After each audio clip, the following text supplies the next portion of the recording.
सब सोए रहेंगे तो ये काम करने वाला नहीं, मुझे निंदा नहीं करनी है किसी को। स्वयं करो, आगे बढ़ो, आपके पास भगवान की शक्ति है, भगवान का मंत्र है, भगवान आपके अंग संग है, आपके करने की बहुत बड़ी शक्ति है। तो इसके बाद कहते हैं कि लाजा होम हुआ। तो लाजा होम में एक मंत्र पढ़ा गया, अरेवणम देवं कन्या अग्नि मयक्षतः सनो अरेमादेवः प्रीतो मोचन तुमापते। अरेमण वो है जिनसे सूर्य को भी शक्ति मिल रही है, चंद्रमा को मिल रही है। देवाकस्मात देवतना देवस्थान निवास आत्मायास। तो इनके बारे परिचय पूरा परिचय देना तो कठिन हो जाएगा। तो आर्यमन से कहते हैं कि आर्यमन देव सुन लो, मेरे माता पिता ने मुझे पढ़ाया लिखाया पाला, पता नहीं क्या क्या कष्ट सहे, और कहता है आज तुम मेरे माता पिता से अलग कर रहे हो। माँ पति यमराज को कह रही कि पति से मुझे यह अलग करने की कोशिश मत करना, वही हाल कर दूंगी जो सावित्री ने किया था। और उसके लिए बेटा रोज संध्या करनी पड़ेगी, थोड़ा पूजा करनी पड़ेगी, थोड़ा जप करना पड़ेगा और ध्यान करना पड़ेगा कि हम भगवान के अंश हैं, हम आत्मा है, आत्मा अजर अमरा, वो नित्य है, उसकी शक्ति भगवान जैसी है। फिर अपनी वाणी देखना, अपना शरीर देखना, अपना कार्य देखना, और जो प्रभु के अंग संग खेले उस भक्त की क्या बात है, बोल रहा कृष्ण भगवान।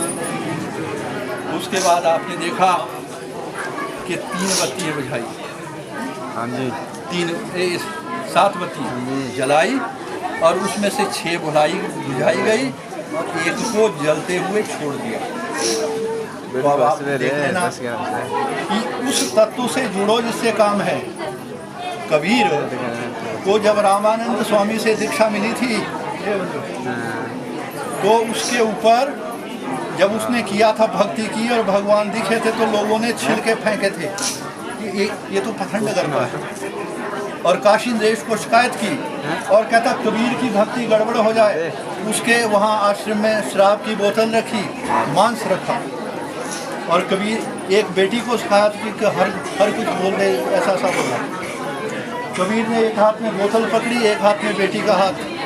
कबीरा बिगड़ी गयो गीत गाते हुए निकला था कि दही संग दूध बिगड़े हो मक्खन रूप भयो, राम संग कबीर बिगड़े हो ईश्वर रूप भयो। और चला गया। जब काशी नरेश ने पूछा कि तू छोटी जाति का है, मैं तेरे को प्रणाम करता हूँ। कहता क्यों? कहता तू भगवान का भजन करता है, वो भजन करता है तो ये लो बोतल। जब खोली तो उसमें कोई शराब वाली बात ही नहीं थी। बोलो ये क्या हुआ? कहता सिल बोलता है। उसने आग लगा दी कबीर की झोंपड़ी को, जल गई। और जब जल गई तो रात को गुंडे सारे भाग गए। माता आई, कबीर को बोला कि तेने मेरी झुंगड़ी फूंक दी, बेटा मकान फूका। बोलो ना तेने मेरी झुंगड़ी फूकी ना मैंने तेरा मकान फूका। माता एक बात बोलता हूँ, ऐसे आदमी की संगत करो जो राम से मिला दे। तेने लुच्चों की संगत की, वो भाग गए, और मैंने राम की संगत की, राम मेरे को गोदी में लेकर के बैठा हुआ। कबीरा मन निर्मल भया ज्यों गंगा का तीर, पाछे पाछे हरि बोल रामचंद्र भगवान। मुझे एक घड़ी के लिए नहीं छोड़ते। कोई जो अमेरिका की नकल नहीं करनी है, बाहर की नकल नहीं करनी है, ये जो पिक्चरें बताती है यह नहीं करनी है। और भारत की बेटियों से प्रार्थना है, अभी उसमें आया था द्वादश अबरान आत्मानंच, 25 पीढ़ी है तरती है। एक बेटी ने कहीं रिश्ता किया, मैं वहाँ भागवत करके आया था, 250 रुपया रखा, माथा टेका। बोलो मेरी शादी है। बोला बेटा रिश्ता कहाँ हुआ? वो बोला उठा। बोला बेटा पैसे वापस मैं तो नौकरी करता हूँ, बड़ी कृपा, इसके लिए थोड़ी लेना।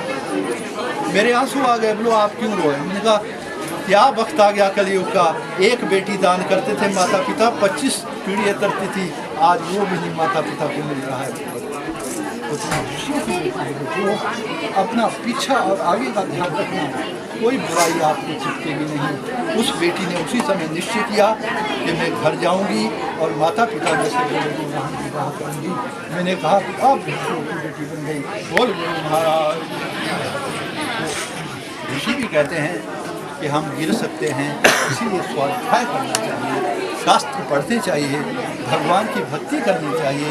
और ये रोज़ पता करना चाहिए हम कौन हैं, कहाँ हमें जाना है, कहाँ से हम आए हैं। तो 7 बत्तियों की बात करें, एक मिशे विश्वस्त्वाने थे, एक बत्ती इसे अन्नाय, हम अच्छा अन्न पैदा करें, जैसा खाओगे अन्न वैसा बनेगा मन। विनोबा भाभा ने अपनी माँ का हाथ पकड़ लिया कि तेरे हाथ की रोटी खाता हूँ भगवान के दर्शन होते हैं, बाहर खाता हूँ तो कुछ नहीं होता। तो फिर बताया था विनोबा भाभा, जब मैं उठती हूँ पानी भरती हूँ भगवान का नाम, आटा गूंथती हूँ भगवान का नाम, रोटी बनाती हूँ, भोग लगाती हूँ, महाप्रसाद फिर तेरे को देती हूँ। तो ऐसा अन्न बिटिया भगवानों को और स्वयं बच्चों को खिलाना है। कोई उर्दे हम शक्तिशाली बने, त्रिणी राय पोषाय, धन कमा करके अच्छा काम भी करें, चत्वारी मयो उभाय, कि हम सब सुख प्राप्त करें। पंच पशु गौ पालन, भारतवर्ष की बेटी को देख लेना, 3 माताएं हैं। एक माता जन्म देती है, दूसरी माता है पृथ्वी जो मरने पर जलाती है, और वो कहता है एक जन्म देने वाली माता, एक पृथ्वी माता, एक गौ माता, 3 माता। गौ अमृत देती है और माता गिल्ले में सोती है, सूखे पर बच्चे को सुलाती है। एक तांत्रिक ने कहा माँ का सिर जो तू चाहेगा वो मिलेगा, वो ले गया काट करके नाले में, जब गिरा तो कटा हुआ माँ का सिर पूछता है कि चोट तो नहीं लगी। और जब प्राण निकल जाते कि भूत है बाहर निकालो, कपड़े भी लोग अपने ढंग के पहनाएंगे। तो पृथ्वी माता अपनी छाती पर गिराते, बोल पृथ्वी मैया की। तो इस तरह से गोपालन भी होना चाहिए। षड ऋतु भी हो, 6 ऋतु होते हैं, सप्तमी ज्वलंतिम व्यवस्था पर।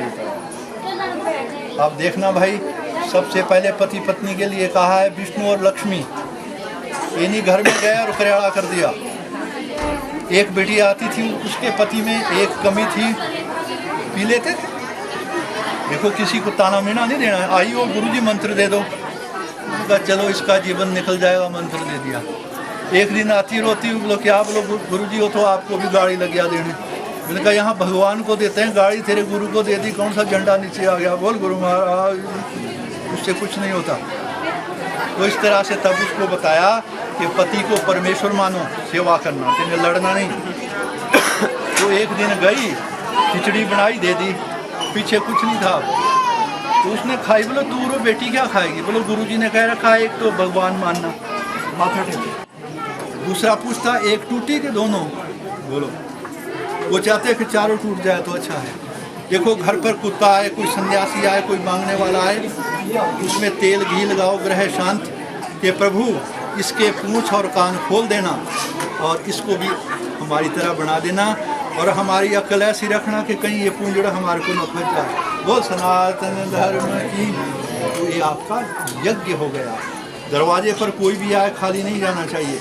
ये हमारे पूछने का हक नहीं है कि तेरे हाथ पैर है तू क्या करता है, कि महाराज हमारे पास यही है, स्वीकार करो, राम ने दिया है, तुम्हें भी भगवान बहुत दे, ऐसा आशीर्वाद दे करके देखो। क्योंकि सब घट मेरा साइया, खाली घट ना कोई, धन्य धन्य वो घट भया जा घट परकट। तो इसलिए ये 7वीं बत्ती जो है जली हुई छोड़ दी। इसके बाद आपने ये विवाह किया, बहुत अच्छा लगा। तो रोज पूजा करना, पूजा के बाद होता है जप, और जप जब करो तो मन बिल्कुल भगवान के चरणों में। जकारा जन्म विच्छेदा पकारा पाप नाशका जन्म कर्म विच्छेदा भ्रांत तस्मात् जपित स्मृता। और जब ध्यान करो ये सब भूल जाओ, ये खेल, ये नटुए का खेल, ये माया का खेल है। एक देखने वाला रहे रो एक प्रभु, ये भी देख वो भी देख, देखते देखते ऐसे देख फिर वो हो जाएगी। जो गुण प्रभु के हैं आपको स्वयं मिल जाएंगे, श्रृंगार करने की आवश्यकता नहीं है। बहुत वहाँ आप फिर उनके प्यारे बन गए। तो 3 बातें याद रखनी, पूजा, जप और ध्यान। और बेटा ऋषियों की परंपरा रही है, रोज बड़ों के घर में पैर छूना आशीर्वाद मिलेगा। मार्कंडेय ऋषि छोटे से थे, वो 7 वर्ष की उम्र है, तो उसको बताया किसी ने कि सबके पाँव छूने। सप्त कल्पांत जीविना, आप भी तीर्थ यात्रा को जानते हैं, तो वो मार्कंडेय का पूजन करते हैं। बच्चे हो उनका जन्मदिन मनाओ, और जन्मदिन में ये तो नहीं करना, मेरे को बुलाया एक ने, बोलो आना, मैं भी गया और केक रखा वहाँ और उसके ऊपर मोमबत्तियाँ जलाई और तब दी पूड़ी पे खूब और खूब थूका था उसमें और दे बोलो तुम भी खाओ। बोला थूको फूको की संस्कृति हमारे यहाँ नहीं है। हमारे यहाँ षष्ठी देवी और मार्कंडे का पूजा किया जाता है और उनको दीर्घायु की कामना की जाती है। तो संस्कार का मतलब है जो सोई हुई गंदी शक्ति है उनको भगा करके आत्मा की शक्ति को शरीर में प्रकट करना। तो आपका ब्रह्म विधि से विवाह हुआ है, तो एक मंत्र की व्याख्या करे सारा दिन निकल जाएगा, इसमें क्या बात है। पर एक कविता में आपको ये संदेश देता हूँ, यदि हो दुख जीवन में हंस हंस कर सहन करना, न होकर भ्रष्ट लक्ष्यों से प्रभु का बस स्मरण करना, वही जीवन की नौका को चलाता है ले जाता है, उसी की शरण में जाकर मनुष्य सुख को पाता है। चलो संस्कृत में भी बोल दूँ एक श्लोक, यावद गंगा च गोदा च यावद विंध्य हिमाचलहु यावद भारत वर्षं स्यात् तावत् पत्न्यः स्थिरो भवः। तब तक आप जो है मीनाक्षी अपनी पत्नी के साथ जो है स्थिर रहो। अच्छे काम करोगे तो अमर बन जाएंगे, बुरे काम करोगे तो बुरे लोकों में जाना पड़ता है, भक्ति करोगे तो कृष्ण बन जाओगे। यही सनातन धर्म का आदेश है, यही संदेश है जो मुझे